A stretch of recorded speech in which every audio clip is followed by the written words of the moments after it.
الحمد لله الذي هدانا لهذا وما كنا لنهتدي لولا أن هدانا الله لقد جاءت رسل ربنا بالحق الصلاة والسلام والتحية والإكرام على سيد أسلم ما في الوجود سر الله في كل موجود نقطة دائرة الوجود صاحب لواء الحمد والمقام المحمود مولانا ومولى الثقلين جد الحسن والحسين بالقاسم محمد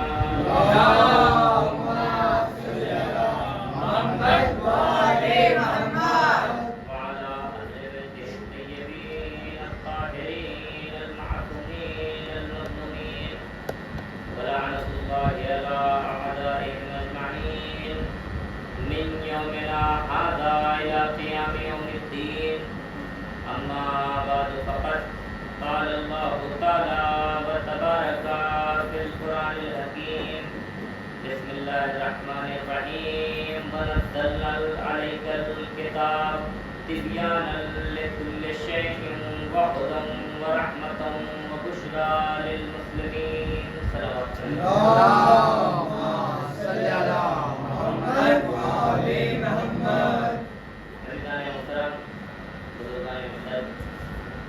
برادران عزیز بندگان خدا ماتمداران سید الشہداء مولانا جناب حیدر برکات عاشق علی و آل علی عاشق رسول و آل رسول آج سلسلے کی یہ ساتویں مجلس منعقد.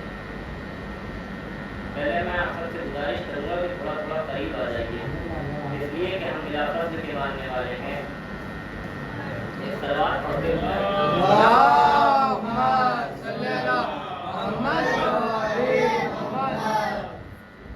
اللہ نے اپنے رسول کی قرآن مجید میں بڑی ہی عظمت بیان فرمائی, بڑی ہی فضیلت بیان فرمائی, بڑی ہی مرتبت بیان فرمائی, بڑی ہی بڑائی بیان فرمائی, بڑا ہی اوج بیان فرمایا. پروردگار عالم نے رسول کی بڑائی کچھ اس طریقے سے بیان فرمائی. ارشاد ہوا بسم اللہ الرحمن الرحیم ورفعنا لک ذکرک. رسول کا ذکر بھی بلند. وما محمد الا رسولا, رسول کا اسم مبارک بھی بلند. رسول خود بھی بلند, رسول کا ذکر بھی بلند اور رسول کا اسم مبارک بھی بلند. اللہ نے اپنے حبیب کے نام کو ایسے حروف کا مجموعہ بنایا ہے کہ جس میں ہر حرف صاحب معنی ہے, یعنی کوئی بھی حرف مہمل نہیں ہے. توجہ دیجیے گا عزیزوں, کیا ہے ہمارے رسول کا نام؟ محمد. محمد یعنی جس کی تعریف کی جائے. محمد کے آغاز سے اگر میم ہٹا دو تو حمد بچتا ہے. حمد یعنی تعریف. حمد کے آغاز سے اگر ہے ہٹا دیجئے تو مد بچتا ہے. مد یعنی بلند. مد کے آغاز سے اگر میم ہٹا دیجئے تو دال بچتا ہے. دال یعنی راستہ, دال یعنی دلیل. یعنی اللہ نے اپنے نبی کو ایسا نام دیا اور ایسے حروف کا مجموعہ بنایا کہ جس میں ہر حرف صاحب معنی ہے. کس لیے بنایا؟ اس لیے کہ ذرا سوچو کہ جس کے اسم میں کوئی عیب نہیں اس کے جسم میں کیسے کوئی عیب ہوگا. صلوات پڑھے کر محمد.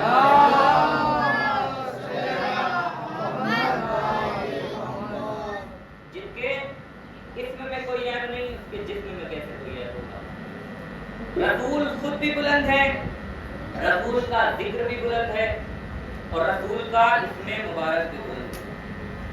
اور صرف اسم مبارک ہی نہیں, رسول کا جسم مبارک بھی بلند ہے. اللہ نے قرآن مجید میں اپنے نبی کی ہر ادا کا قصیدہ پڑھا ہے, ہر تیور کا قصیدہ پڑھا ہے. واللیل اذا سجا,